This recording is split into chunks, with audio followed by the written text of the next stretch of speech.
எப்படி ஒரு மரம் வருடத்திற்கு ஒரு முறை பலன் கொடுக்குதோ அது போல தேர்தலின் போதுதான் கட்சிகளுக்கான பலன் கிடைக்கும். அதாவது கூட்டணி தலைமையில் இருக்கிறவங்களுக்கு.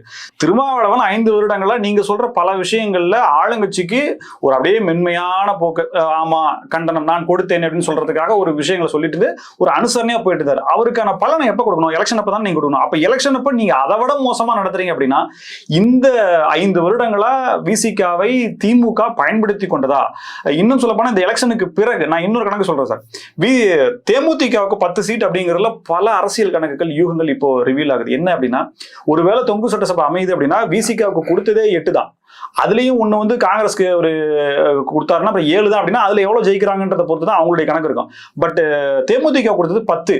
ஒருவேளை அடுத்த கட்சி அடுத்த அதிகமான இடங்களா தேமுதிக வரணும்னு நினைச்சே அது கொடுத்திருக்க கூடாதுன்னு ஏன் சொல்ல முடியும்? ஒருவேளை அப்படி இருந்ததுன்னா துணை முதலமைச்சர் பதவி தேமுதிகவுக்கு ஏன் திமுக கொடுக்காதுன்ற இந்த கணக்கீடுகள்லாம் ஏன் சார் நம்ம சொல்லக்கூடாது?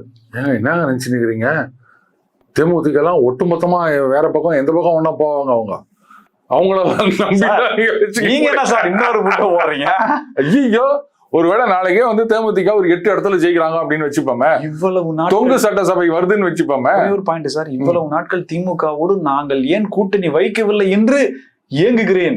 மேலே கருணாநிதி ஆத்மாவும் விஜயகாந்த் ஆத்மாவும் எங்களுக்கு ஆசீர்வதித்து இந்த கூட்டணி அனுமதித்திருக்கு சொன்னாங்க சார். பிரச்சாரத்துல இருக்கு சார். இதே கொஞ்ச நாளைக்கு முன்னாடி திமுகவை எப்படி கழுவி ஊத்தினாங்கன்ற வீடியோவும் இருக்குது. இன்னைக்கு அதை நிறைய பேர் சுத்த விட்டுனுக்குறாங்க.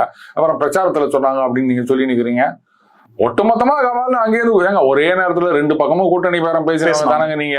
அப்புறம் அவங்கள போய் சொல்றீங்க கொள்கையாவது புடலங்காயாவது. யாரு நிறைய கொடுக்குறாங்களோ சீட்டு நீங்க ஒண்ணு நோட்டான்னு கேட்காதீங்க.